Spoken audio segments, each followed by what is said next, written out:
Yo, what's up, everybody? I'm here to give you my final thoughts about the Battlefield 6 beta. I put 50 plus hours into the beta, so I got quite a bit of experience. Before going into the beta, I was worried about the performance and balancing. My first thoughts after day one, I was still worried about the performance and balancing. And after the beta, I'm still worried about the performance and balancing and actually the movement. So I think the movement needed a little bit of a buff in some areas. And as of a couple days ago, the movement actually received a nerf. It was only a small nerf, but the fact that they're just nerfing the movement in the first place when it really isn't insane at all, and the movement should actually be buffed in some areas like the reticle bob and reticle sway, which I made a whole video talking about that, which I'll link in the description. I'm not really going to get into it here. If you want to hear my reasoning why it's bad, you can go watch that video. But on top of that, I think the movement speed needed a little bit of a buff too. Just a slight buff. Right now, it's the slowest movement speed since Battlefield 3. And personally, I think the movement speed should be buffed to the movement speed of Battlefield 3 and 4 when you don't use the sprint perk. So just a slight little buff. But getting into this video, I'm going to talk a little bit about what I made in the first video. I'm not going to go in details. So if you want to hear what I had to say in the first video, I'm going to link that as well. You can go watch it. All my opinions on that still stand. But getting into what I talked about in the first video, footsteps, you just can't hear them at all. Primary weapons, you should not be able to have 3 primaries. It should be 2. That whole mechanic should just be scratched. Sweet spot, that just straight up needs to get removed. I'm actually going to talk about that a little bit here, actually, because I'm pretty sure I was killed more by sweet spot than I was headshotted by a sniper. If not more, it's about 50-50, and that's a problem. I should not be getting killed by sweet spot just as much or more than a regular sniper headshot. That needs to go. Gadgets, there needs to be only 2 gadgets. There should not be 3 gadgets. It's ruining balancing, in my opinion. And actually getting into gadgets, I want to talk about the gadgets regenerating. I think this needs to be removed off most gadgets, only allowed on some, like the medic bag and support bag, obviously. But the fact that you can have an RPG, you shoot all the bullets, and then you get everything back after just a little amount of time, and you don't even have to sit on an ammo bag. You would think that like at least you have to sit on an ammo bag to get your rockets back. But no, you just wait and they regen automatically. Same thing with C4. You just wait and it regens. Those 2 gadgets should not have a regen ability to get your C4 back or your rockets back. At most, you should have to sit on an ammo bag. But even then, I don't even think that should be a thing. It wasn't a thing in previous battlefields. You should just not get your rockets back automatically. Same thing with C4. Another gadget is tugs. You should not get your tugs back. On top of that, it's every minute you get it back. You can literally place a tugs. If you have to, you reposition to a new area, and then you basically already have your tugs again, and you just put it down. You should not be allowed to just keep rotating tugs wherever you decide to reposition.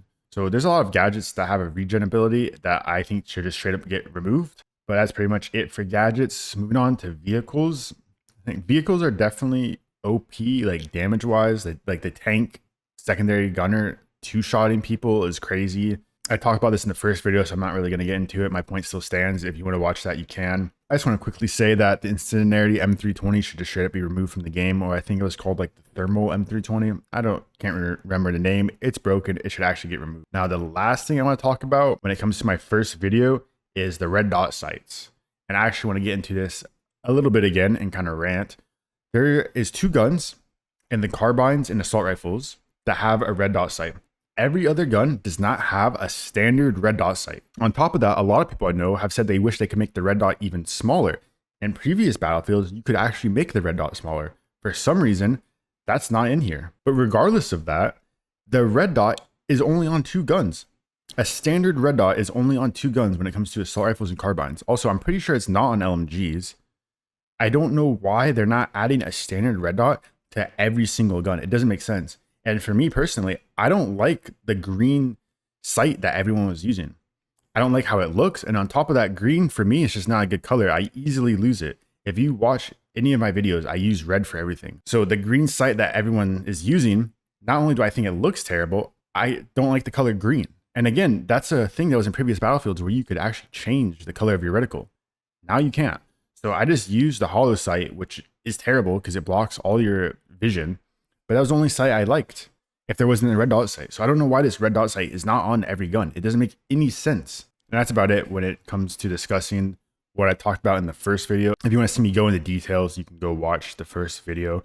And when it comes to the movement and the gunplay, the really only thing that bothered me was the reticle bob and sway, which I made a video on that on its own, which I'll link. So if you want to watch me talk about what bothered me and what made the movement and the gunplay worse, you can go watch that video. Moving on to the new things. I think the sniper perks are OP. I really didn't think that getting headshotted and not being able to be revived would have mattered that much, but it definitely didn't matter. I definitely didn't notice it in a lot of annoying situations, but I also think that has to do with you get your perks too fast. 5 minutes into a breakthrough game, I got headshot by a sniper and I couldn't be revived. I'm pretty sure that was a level 2 perk, but ever since that moment, I've been paying attention how fast I get my perks, and literally in 5 minutes, I can get my first 2 perks. The third perk is like an alt, so it doesn't really matter like too much, but the first 2 perks you get like basically instantly, and it's way too fast. And if you go back to Battlefield 4, they were squad perks. To level up your perks, you had to do something as a squad, like heal your teammates, resupply your teammates, revive your teammates. You do something like that. And when you get wiped as a squad, you lose your perks. So you're able to get your first 2 perks within like 5 minutes of a game, and then you have it for the rest of the game. A breakthrough game can be like 30 minutes long, maybe even a little bit longer if it goes the distance. And you're telling me that in the first 5 minutes, you basically get all your perks already, and you'll never lose them even if you die? I think that needs to be changed. Personally, I think they should just go back to squad perks. So if you get wiped, you lose your perks. I think that was way more balanced. But I think you should lose like maybe some XP if you die or something, because it's just way too fast. The fact that you get your perks 5 minutes in is just crazy. At that point, they're not even like perks that you work for. It's just an addition to the class that you basically have at all times. So I think that whole perk situation needs to get reworked. Sniper perks are OP. Sniper spotting by aiming is OP. Getting into like the alts now, the UAV on sniper is OP. There's just too much spotting in the game. I can't tell you how many times I did an out of bounds flank and I'm just being stared at. Like, I know I wasn't spotted because I didn't initiate in a fight. I threw smokes to block vision. I did a flank and I'm just being stared at. It also has to do with tugs as well, because every sniper gets a tugs. And on top of that, tugs are like impossible to spot. They need to change tugs. They also need to make the spawn beacon much bigger. But the spotting right now is just a problem. Either it's tugs, some sniper just happens to aim at you and you get auto spotted. A sniper has a UAV pop. It's just too much. It's too much spotting. And it seems like everyone just always knows where I am. I also don't agree with your third perk being like an alt. I know like Assault's alt was wall hacks, and I know the wall hacks were like really bad and you had to be up close. I still don't think there should be wall hacks in the game. Like I said, the Recon's alt was really OP, and the support's alt is kind of whatever. I mean, if you're like a casual player that's always sitting where all your teammates are to like automatically resupply them and heal them, yeah, that's really nice. But for a player like me, I literally didn't use my support alt at all. It just felt like a waste of time. It didn't do anything for me, so I never used it. But when you have like a wall hack alt like Assault or a UAV for Recon, it's like insanely good. And I'm pretty sure Engineer's alt makes you repair even faster. And I actually think the repair tool needs to be nerfed a little bit. It seemed like you could repair really fast, and then you combine that with your alt. It made it kind of hard to kill tanks sometimes. All right, moving on from perks. A little thing I want to talk about is the landing debuff. I know they want you to have the combat roll on, which reduces fall damage, and it puts you in an animation and you roll. But personally, I don't want to be animation locked, so I turned it off, which I'm fine with taking more fall damage. I always want to be able to shoot my gun, so it doesn't bother me, but I'll jump off of something and not take any fall damage, and I'll be stuck in place for a second. Now, I understand if I were to take fall damage from whatever I jumped off of, but to not take any fall damage and still have a debuff when I land and just being stuck in place for like a second or two, I think it's just ridiculous. Like I said, if I took damage, I could understand that I move a little bit slower when I land. And that's the point of having the combat roll on, so that doesn't happen. But to have the combat roll off and you jump off to something and don't take damage and you still move really slow, I think it's just a little too much. Moving on to Minimap. I have a big problem with the Minimap. First of all, it automatically zooms in. When you go inside a building, it automatically zooms in, and you cannot turn this off. This was a feature in previous Battlefield games, but you can turn it off. I had a moment where I was shooting someone, a group of people actually, and I went into this little shop nearby to go reload my gun. because I went into the shop and my minimap zoomed in and all the enemies I was fighting was spotted. So when I went to go re-peek the angle, I couldn't even see them anymore because my minimap zoomed in. So when I re-peeked, my pre-aim was off and I just died. If I could see the minimap and it auto zoom in, I'd be able to pre-aim and take fights one by one. But instead I peeked, my pre-aim was off, my peek was bad, and I just died. So they need to make it so you can turn off the auto zoom. And then the other thing about the minimap, they need to make it bigger. It's so small. I have to literally go out of my way to look at it. The minimap is something where you can just glance at it for a quick second, get the information you need, go back to playing. I literally have to go out of my way to look at the minimap. It is so small, and I don't know why. It needs to be much bigger, or allow us to make it bigger. Next up is visibility. The visibility is pretty ass. I had so many moments where I didn't even know I was shooting at. I just saw the red marker above their head and I was shooting. And something like that shouldn't even be happening. I should be able to see the person. If there's a red marker above their head, I should be able to see them. So the visibility is definitely terrible and it needs a lot of improvement. On top of that, on Cairo, there's like these little wooden fences and people would peek over them. And if you shot the fence instead of actually hitting them, it would burst wood everywhere and you could not even see the person anymore. And then they would just kill you because it wouldn't affect them. It would only affect you. And it would just kill you because you couldn't see anything anymore. I also had another moment where this guy was behind a car.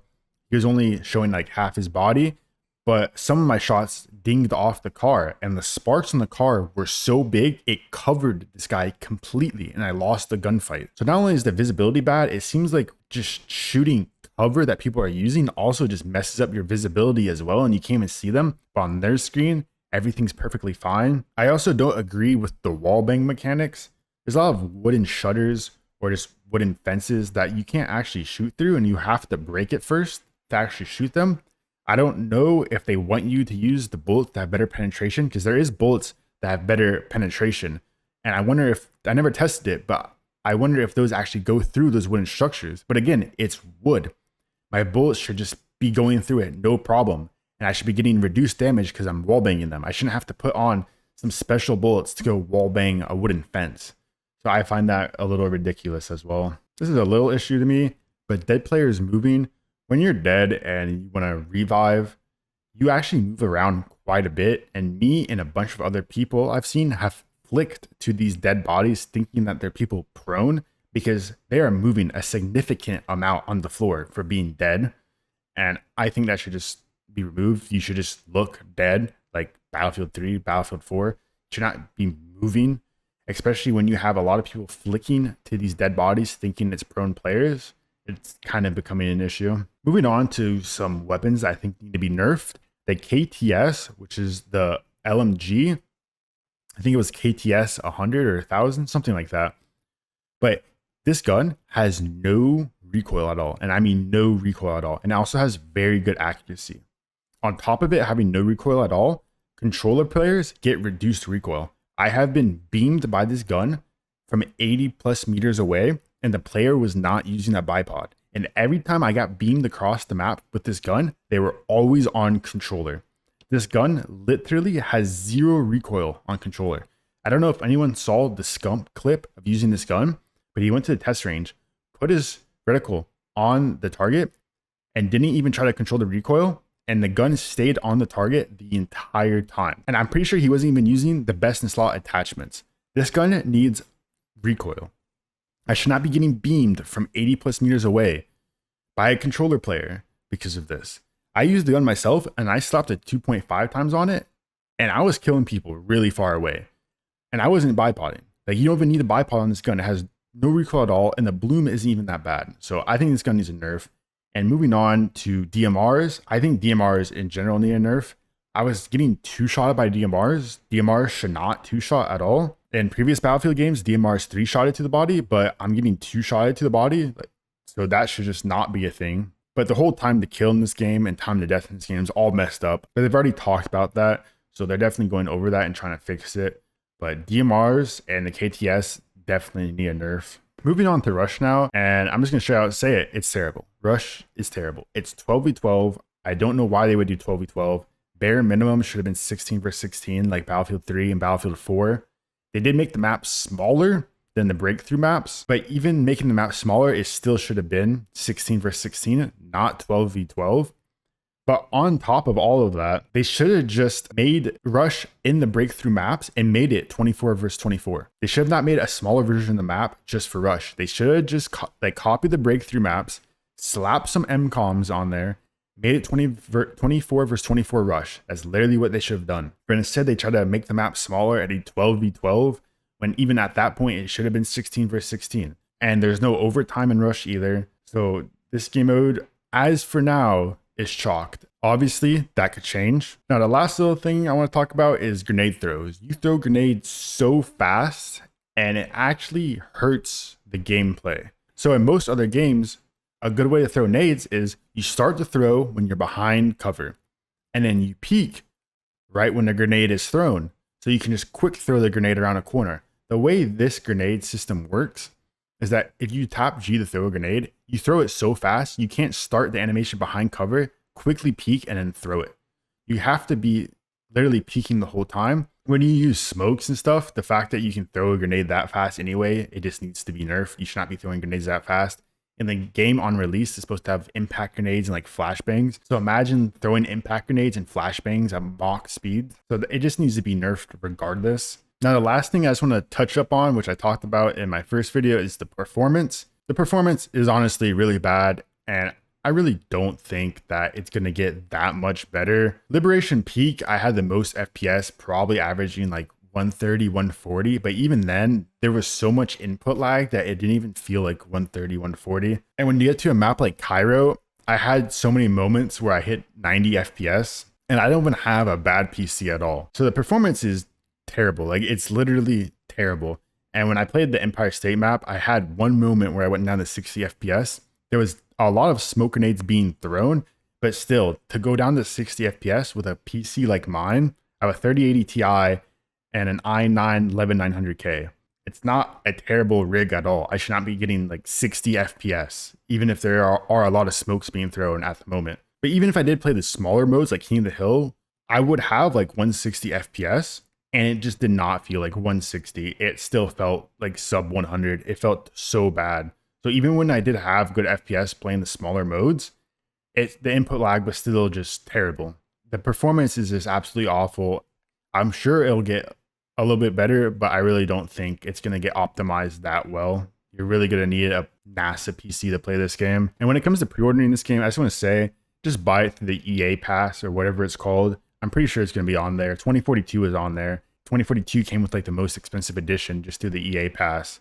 So literally just buy this game through the EA Pass and play it like that. I wouldn't recommend actually pre-ordering the game. Now, if I had to rate this game after playing the beta, I would say it was probably a 4 out of 10. Performance got a lot better and they actually optimized the game. I'd probably give it a 6 out of 10. I think the game still is super unbalanced. I think it does have a lot of potential though, and it could be a good Battlefield. I don't think it'll ever beat prime Battlefield 3 and 4, but I definitely think it's better than the last 3 Battlefield games, and it's only in beta right now, so it's only going to get better. But the balancing, I think, is a big issue, and so is the movement, especially with them nerfing movement for some odd reason when it should only be buffed. But if they can get the balancing down and they can touch up the movement a little bit just to make it better and not so clunky, I think the game can easily be a 7 out of 10, maybe even an 8.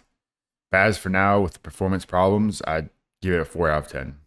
That's pretty much it for this video. I hope you all enjoyed. If you did, please leave a like, subscribe. Peace.